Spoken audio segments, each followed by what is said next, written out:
Hi hello నమస్తే welcome back to ఆటగురు. ఈ రోజు మనం మ్యాచ్ నెంబర్ 11 అండ్ 12 లోని హైలైట్స్ చూడబోతున్నాం. ముందుగా మ్యాచ్ నెంబర్ 11 చూసుకున్నట్లయితే నిన్న జరిగిన చిన్నస్వామి స్టేడియం లో మ్యాచ్ కంటే ముందు టాస్ దగ్గర పెద్ద హై డ్రామా అయితే జరిగింది. ఏంటి బాబు రజత్ పటిదార్, ఏంటా కన్ఫ్యూజన్? రుతురాజ్ స్టేట్స్ అంటే నువ్వు హెడ్స్ అన్నావని మ్యాచ్ అఫీషియల్ తో గొడవ పడ్డావంట కదా? అయ్యో లేదు రోహిత్ భాయ్, అది కేవలం ఫన్ కౌంటర్ మాత్రమే. కానీ గ్రౌండ్ లో మాత్రం బాగా సీరియస్ గానే ఆడాం భాయ్. టాస్ ఓడిపోయిన బ్యాటింగ్ లో మాత్రం మేము అనుకున్నది సాధించాం. కొంచెం జాగ్రత్త బాబు, ఈ రోజుల్లో అంపైర్లు ఏ విషయానికి ఫైన్ వేస్తున్నారో తెలియట్లేదు. అది సరే గానీ అసలు విషయం చెప్పు సంజు. మీ టీమ్ లో తలాగా ఎప్పుడు వస్తున్నాడు? ఫ్యాన్స్ అందరూ కీపింగ్ లో నిన్ను చూస్తున్నప్పుడల్లా ధోని కోసం ఎదురు చూస్తున్నారు.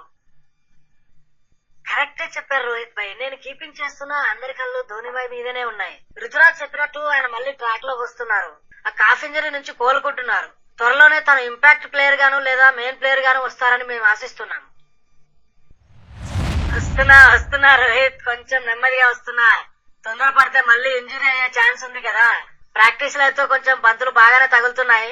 చిన్నస్వామి ఫ్యాన్స్ చూస్తుంటే త్వరగా రావాలనిపిస్తుంది నాకు కూడా. కానీ వాతావరణం అనుకూలించాలి కదా. చాలా మంది ప్రేక్షకులు నిన్ను మిస్ అవుతున్నారు ధోని బాయ్, కొంచెం త్వరగా వచ్చేలా చూడండి. మీరు కనీసం గ్రౌండ్ లో అలా నిలబడి ఉంటే కూడా చాలా అనిపిస్తారు.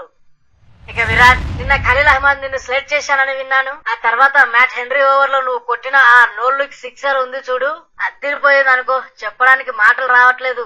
85 మీటర్ల దూరం వెళ్లి పడింది. కానీ దానికంటే ముఖ్య విషయం ఇంకోటి ఏంటంటే, ఐపీఎల్ లో ఒకే టీం మీద నువ్వు అత్యధిక పరుగులు చేసిన నా రికార్డుని బ్రేక్ చేశావు. నా స్కోర్ ఇప్పటి వరకు 1161 అయితే నువ్వు ఇప్పుడు చెన్నై మీద 1174 పరుగులు చేశావు. కంగ్రాచులేషన్స్. థ్యాంక్ యూ రోహిత్ బాయ్. రికార్డులు వస్తూ ఉంటాయి పోతూ ఉంటాయి, కానీ ఖలీల్ అలా చూసేసరికి నాకు కొంచెం ఒళ్ళు మండి కసి పెరిగింది అనుకో.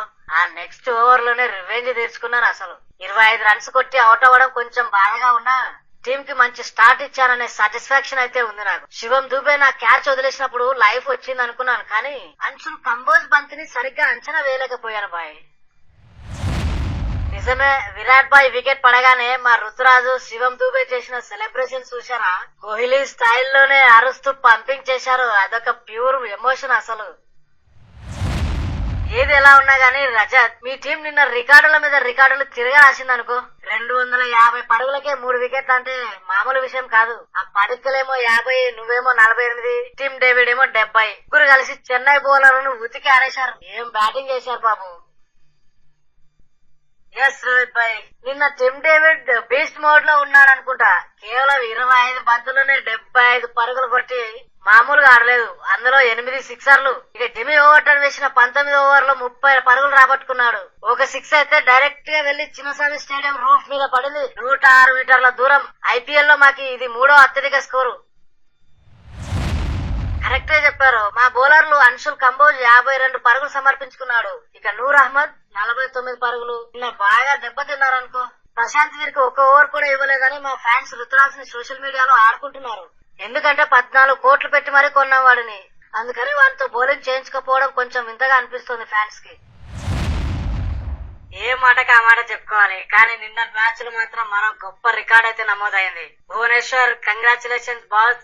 ఐపీఎల్ లో 200 వికెట్లు తీసిన మొదటి ఫాస్ట్ బౌలర్ గా రికార్డు క్రియేట్ చేశారు మీరు తీసిన ఐస్ మాత్రమే వికెట్ తో ఈ మైల్ రాయిని అందుకున్నావు. ఎస్ రోహిత్ భాయ్, మా టీం కి పెద్ద అసెట్ భువనేశ్వర్. చాహల్ తర్వాత 200 వికెట్లు తీసిన రెండో బౌలర్ తనే. 134 కిలోమీటర్ల వేగంతో హార్డ్ లెంత్ బాల్ వేసి వికెట్ తీయడం అది భువికే సాధ్యమవుతుంది. డ్వేన్ బ్రూవోని, బుమ్రాని కూడా వెనక్కి నెట్టి ఈ రికార్డును సాధించడం నిజంగా అద్భుతమైన విషయం. భువనేశ్వర్ ఎప్పుడూ కాన్ఫిడెంట్ గానే ఉంటాడు. 7.69 ఎకానమీతో 200 వికెట్లు తీయడం అంటే ఇది మామూలు విషయం కాదు. ఆర్సీబీకి ఒక మంచి బౌలింగ్ యూనిట్ అయితే దొరికింది అనుకోవాలి.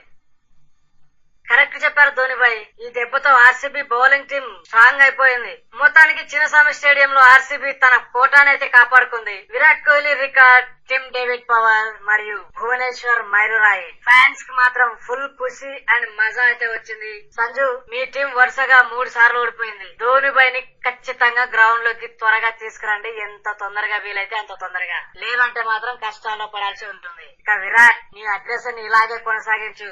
ఎవరు ఏమన్నా గానీ బ్యాట్ తోనే సమాధానం చెప్పు. All the best. ఇక మ్యాచ్ నెంబర్ 12 హైలైట్స్ చూసుకున్నట్లయితే ఈడెన్ గార్డెన్స్ లో ఫ్యాన్స్ అందరూ రింకు సింగ్ సిక్సర్ లో చూద్దామని వస్తే వర్షం దేవుడు వచ్చి అందరికీ షాక్ ఇచ్చాడు. కేవలం 3.4 ఓవర్ల ఆట మాత్రమే సాధ్యమైంది. రహానే గ్రౌండ్ స్టాఫ్ అంతా కష్టపడి కవర్లు తీసినా ఎందుకు మ్యాచ్ మొదలు కాలేదబ్బా. నిజమే రోహిత్ భాయ్, వర్షం అయితే ఆగింది కానీ బౌండరీ లైన్ దగ్గర నీళ్లు నిలిచిపోయాయి. సౌరవ్ గంగూలీ గారు కూడా వచ్చి పిచ్ ని ఇన్స్పెక్ట్ చేశారు. మ్యాచ్ 5 ఓవర్లకు కుదించి ఆడదామని 11 గంటల 15 నిమిషాల వరకు వెయిట్ చేశాం. కానీ ప్లేయర్స్ సేఫ్టీ ముఖ్యం కదా. గ్రౌండ్ ఇంకా తడిగా ఉండడంతో మ్యాచ్ అయితే రద్దు చేశారు. ఇది మాత్రం మాకు కొంచెం బ్యాడ్ లక్ అనే చెప్పాలి రోహిత్ భాయ్. ఎందుకంటే మేము అప్పటికే 25 పరుగులకే 2 వికెట్లు తీసి ఫుల్ జోష్ లో ఉన్నాం. జేవియర్ బార్లెట్ వేసిన ఆ స్వింగ్ కి ఫిన్ అలెన్ మరియు కెమెరాన్ గ్రీన్ దగ్గర సమాధానమే లేదు. మ్యాచ్ జరిగింటే మాత్రం మేమే ఖచ్చితంగా గెలిచేవాళ్ళం. ఐపీఎల్ లో ఏదైనా జరగచ్చు బాబు, కానీ ఒక రకంగా పంజాబ్ కి పండగే కదా అయ్యారు. ఈ 100 రిజల్ట్ వల్ల వచ్చిన ఒక్క పాయింట్ తో మీ టీం ఇప్పుడు పాయింట్ల టేబుల్ లో నెంబర్ 1 స్థానానికి వెళ్ళిపోయింది. 5 పాయింట్లతో టేబుల్ టాప్ లో కూర్చున్నారు. Congratulations boss. Thank you Rohit భాయ్. మా టీం ఎప్పుడు బ్యాలెన్స్ గానే చాలా బాగుంది. ఈ మ్యాచ్ ఆగిపోయినా మా బౌలర్లు చూపించిన ఆ 22 నిమిషాల డామినేషన్ చాలు మా కాన్ఫిడెన్స్ ఏంటో చెప్పడానికి. కేకేఆర్ లాంటి టీం ని వాళ్ళ సొంత గడ్డపై ఒత్తిడిలోకి నెట్టడం అంటే మామూలు విషయం కాదు. కరెక్ట్ చెప్పారు. అయినా రోహిత్ భాయ్, మాకు ఇది ఒక రకంగా కలిసి వచ్చిందనే చెప్పాలి. ఒకవేళ మ్యాచ్ జరిగి ఉంటే మాత్రం ఆ తడి పిచ్ మీద రన్స్ చేయడం చాలా కష్టం అయ్యేది. కనీసం ఈ వర్షం పుణ్యమా అని మాకు పాయింట్ల ఖాతా అయినా తెరుచుకుంది. ఇప్పటిదాకా 2 ఓడిపోయాం. ఈ ఒక పాయింట్ తో మాకు కొంచెమైనా బూస్ట్ అయితే వస్తుంది అనుకుంటాం. కొంచెం లక్, మరింత కష్టపడాలి రింకు సింగ్. గెలిచినప్పుడు వచ్చే ఆ పాయింట్లను చూస్తే ఆ ఆనందమే వేరు. కానీ రహానే, నువ్వు తీసుకున్న బ్యాటింగ్ ఫస్ట్ డెసిషన్ మీద సోషల్ మీడియాలో ట్రోల్స్ మామూలుగా లేవు తెలుసా. ఆకాశం అలా ఉన్నప్పుడు ఫీల్డింగ్ తీసుకోవాలి కదా. మాజీ క్రికెటర్ గోస్వామి కూడా ఇది షాకింగ్ డెసిషన్ అని ట్వీట్ చేశాడు. అవును రోహిత్ భాయ్, విమర్శలు రావడం సహజం. నేను పిచ్ డ్రైగా ఉందని అనుకున్నాను, కానీ బార్నెట్ బంతిని బాగా స్వింగ్ చేశాడు. అయితే ఇలాంటి అనుభవాలే మాకు రేపు గెలవడానికి పాఠాలు నేర్పుతాయి. ఇక కెమెరాన్ గ్రీన్ గురించి అంటారా, అతను ఖచ్చితంగా ఐపీఎల్ లో పుంజుకుంటాడు. ఆ నమ్మకం మాకుంది.